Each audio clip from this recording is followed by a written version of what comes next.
Consider the following table of velocities of a vehicle, where distance is measured in meters and time in seconds. Use this to estimate the distance traveled by the vehicle in the first 12 seconds. So this problem is a really good introduction to the idea of an integral, but more specifically, it introduces you to the idea of a Riemann sum. And one thing I've noticed as a student is that anytime I am given a table of values and I'm asked to find the area under a curve, in this case the distance traveled, I have to use these Riemann sums. There is no way I can actually use an integral because I'm not given a function and therefore I can't find an antiderivative. And my only way of solving this problem is to use a Riemann sum. So what is a Riemann sum? So there are many different types of Riemann sums, but I have written down the formula for the left-hand one and the right-hand one, and I've also sketched out our table of values.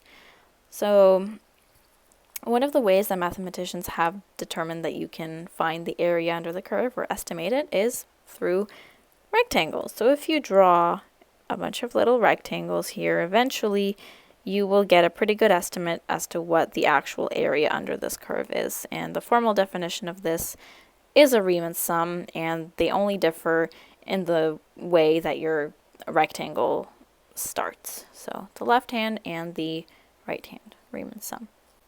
Alright, so taking a look at those. So right here we have the left point Riemann sum. So starting from the left endpoint, so you can have the left one or this right one, but in this case it's the left that you're starting with, so you're going to continue with the left endpoint.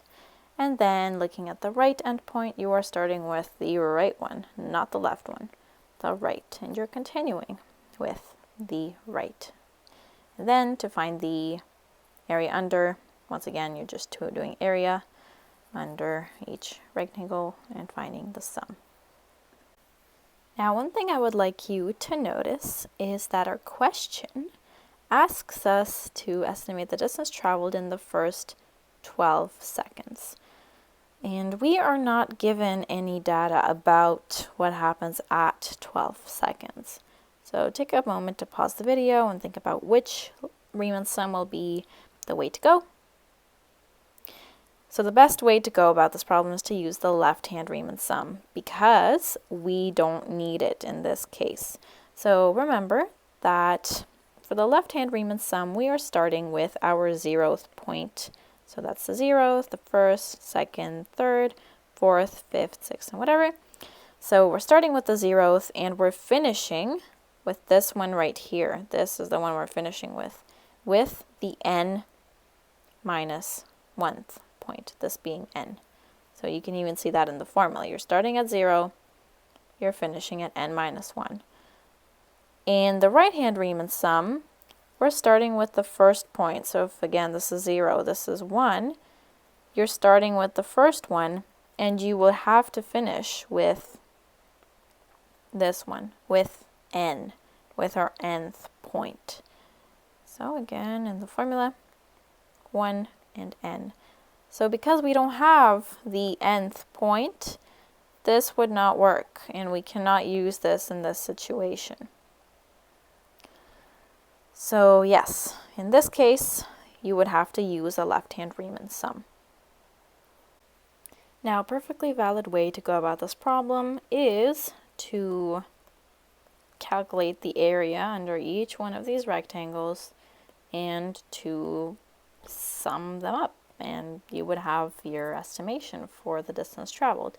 However, this is very tedious. It's tedious to draw a graph, especially if you have very large and complicated numbers. So don't do this when you are given a table of values. All you have to do is follow this formula for the left-hand Riemann sum.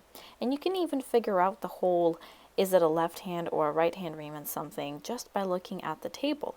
So you are given that it's in the first 12 seconds, and you know that you don't have the 12 seconds. So you need a Riemann sum that does not include the last point. And if the left-hand Riemann sum starts at the 0th point, so 0, 1, 2, 3, 4, 5, 6, it starts here, and it finishes at n minus 1, so not at the last one, but at the before last one, then it doesn't actually include this one right here, and you can use it. for the right-hand Riemann sum, you would be starting at 1, and you would be finishing at n being at the 6th point, and you would need it, and therefore this would not work, and you would have to use the left-hand Riemann sum. So now using the formula, we know that we can rewrite this as taking our leftmost point times delta t plus the next point times delta t plus the next point times delta t, and so on up until the before last point, delta t. And the 5 is simply the 6th point minus 1. That's where I got that from. You can also factor out the delta t because it keeps repeating and it's tedious to write. So factor it out to the very front, making this delta t times f of t of 0 plus f of t of 1 plus f of t of 2, and so on, just as I've written above. You may be wondering, what is delta t? So formula for delta t, as I've been taught, is b minus a divided by n, where b is your last point. In our case, it's 12 seconds. A is our first point, being 0 seconds. Divided by n is the number of intervals. In our case, it's 6, and let me show you that. So in our table, it's going to change colors. In our table, we're starting with 0. This is our A. Our A. We're ending with 12. This is our B. And we have a total of 12 intervals. 1, 2, 3, 4, 5, 6.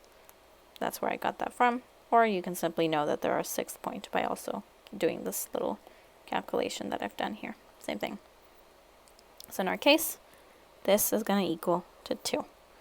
What is delta t, you may also ask? Delta t is simply this right here, the change in the t values. So 4 minus 2, 6 minus 4, 8 minus 6, and so on. Delta t is equal to 2. So now all you have to do is you have to take this 2 and multiply it by all of these endpoints. And these endpoints are going to be 31, 45, 41, 27, 17, 2, and that's it, because you're taking the left-hand Riemann sum. And again, this is this. This one, 31, I think it's 45, and so on. You're taking the left point.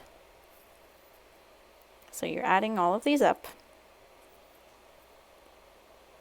And you're basically just finding the area of the rectangle and summing it up. So feel free to pause the video right here and tell me what your answer is.